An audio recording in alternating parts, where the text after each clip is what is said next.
এই ফটোকপি হৈছে কোভিডৰ দিনৰ দেই কোভিডত আমি যেতিয়া কোভিড ভ্যাকচিন দি ঘূৰি ফুৰিছিলোঁ তেতিয়াৰে ফটো হয় আৰু এয়া যে কাৰ চিন দি দেখুৱাইছো আপোনালোকক সেয়া হৈছে মোৰ লগৰে বাইদেউ অঞ্জনা বাইদেউ আমি কোভিড ভ্যাকচিন দিয়াৰ পিছত এনেদৰে গ্ৰুপ ফটো মাৰিছিলোঁ আৰু এয়া হৈছে আমাৰ আয়ুষ্মান ভৱ এটা প্ৰগ্ৰেম সামনাটিং বাগানত সেই প্ৰগ্ৰেমটো হৈছিল এয়া যে গৈ আছে ইউনিফৰ্ম পিন্ধি বাইদেউগৰাকী সেয়া হৈছে অঞ্জনা বাইদেউ বৰ্তমান বহুত অসুস্থ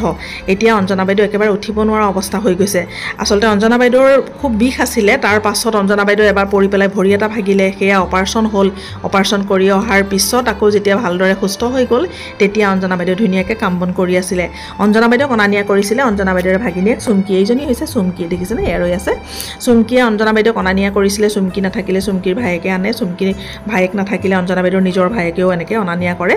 আৰু অঞ্জনা বাইদেউ খুব ধুনীয়াকৈ কাম বন কৰি আছিলে কিন্তু আজি কেইদিনমানৰ পৰা অঞ্জনা বাইদেউ একেবাৰে অসুস্থ হৈ পৰিলে একদম বিছনাৰ পৰা উঠিব নোৱাৰা অৱস্থা হৈ গৈছে তাৰ পাছতে অঞ্জনা বাইদেউ হস্পিটেলত ভৰ্তি কৰিলে আৰু এয়া হৈছে অঞ্জনা বাইদেউ হস্পিটেলত ভৰ্তি হৈ থকাৰ দৃশ্য দেখিছেনে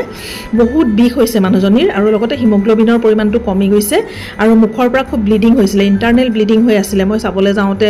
ক'ত হৈছে বুলি এনেকৈ মুখখন মেলি দিবলৈ কৈছিলোঁ তেতিয়া কৰিছিলোঁ অকণমান ভিডিঅ' আৰু এয়া চাওক এনেকৈ ব্লিডিং হৈ থকাৰ কাৰণে আপোনালোকে ধৰিব পাৰিছেনে নাজানো সেই তালুৰ পৰা ৰঙা ৰঙা হৈ আছে আৰু খুব ব্লিডিং হৈ থকাৰ কাৰণে হিমোগ্লোবিন কমি গ'ল তাৰ পাছত অঞ্জনা বাইদেউক কিবা ইউনিটি ব্লাড দিবলগীয়া হ'ল গোলাঘাটতে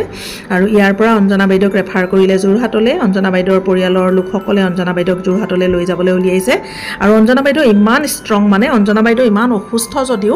আটাইকেইটা ছেকেণ্ড ফ্ল'ৰত অঞ্জনা বাইদেউ ভৰ্তি হৈ আছিলে তাৰ পৰা অঞ্জনা বাইদেউ কিন্তু টেচাৰত নাই অহা টেচাৰত আহিলে বোলে মূৰ ঘূৰাই এনেকৈ পেং লৈ খোজকাঢ়ি গাড়ীলৈ ওলাই আহিছে আৰু কামৰ সময়তো অঞ্জনা বাইদেউ ইমান ধুনীয়াকৈ কামবিলাক মানে নিয়াৰিকৈ কৰি যায় নহয় কোনো গাফিলতি নকৰে ইমান যদিও অসুস্থ তথাপিতো খুব সুন্দৰকৈ কাম কৰি গৈছিলে এতিয়াও অঞ্জনা বাইদেউ অসুস্থ তথাপিতো মুখেৰে দিহা পৰামৰ্শ দি আছে যিখিনি কাম কৰিব পাৰিছে লিখা মেলা তেওঁ বহি লৈ গৈছে ঘৰতে কৰি আছে আৰু এয়া অঞ্জনা বাইদেউক নিবৰ কাৰণে ৰেডি কৰিছে এয়া ভায়েকে গাড়ীত লৈ পেলাই এয়া যোৰহাটলৈ নিব এতিয়া এয়া চুমকিহঁতে উঠাই দিছে নিজে উঠি ধুনীয়াকৈ বহিবৰ কাৰণে চেষ্টা কৰিছে এয়া দেখিছেনে ধুনীয়াকৈ বহিছে ভাল হ'ব একদম চিন্তা নকৰিবা দেই ভাল হ'ব তুলাখৰীয়া আয়ুষ্মান আৰোগ্য মন্দিৰত আমি এটা টিম হৈ পেলাই কাম কৰিছিলোঁ আমাৰ লগত MPW আছিলে CHO আছিলে অঞ্জনা বাইদেউ মই দুজনী NM আছিলোঁ আমাৰ অভিভাৱক হিচাপে অঞ্জনা বাইদেৱে আছিলে কাৰণ অঞ্জনা বাইদেউ আমাতকৈ ছিনিয়ৰ আৰু মুৰব্বী হিচাপে অঞ্জনা বাইদেৱে আমাক বহুতখিনি সাহস দিছিলে আৰু আমি আচলতে কোনোবা এজন যদি আমাতকৈ ওপৰৰ কোনোবা ছিনিয়ৰ এজন মানুহ থাকে তেতিয়াহ'লে আমি সাহস পাওঁ আৰু অঞ্জনা বাইদেউ যিহেতু নিজৰ গাঁও হয় নিজৰ গাঁৱতে অঞ্জনা বাইদেউৰ চাকৰি অঞ্জনা বাইদেৱে গোটেইখিনি জানে অঞ্জনা বাইদেউৰ সাহসত আমি সকলোৱে কাম কৰি গৈ আছিলোঁ আৰু যি অঞ্জনা বাইদেউ আমাৰ ওচৰত আহিব পৰা নাই অসুস্থ গতিকে আমাৰো মনটো খুব বেয়া লাগিছে আমি সকলোৱে আশীৰ্বাদ কৰিছোঁ ভগৱানৰ ওচৰত সদায় প্ৰাৰ্থনা জনাইছোঁ অঞ্জনা বাইদেউ সুস্থ হওক আগৰ নিচিনাকৈ আকৌ আমাৰ লগত কাম কৰিবলৈ ঘূৰি আহক মনটো অঞ্জনা বাইদেউ বিৰাট ষ্ট্ৰং আপোনালোকে দেখিলে গতিকে অঞ্জনা বাইদেউ শাৰীৰিকভাৱে যেতিয়া সুস্থ হৈ উঠিব নিশ্চয় আকৌ আহিব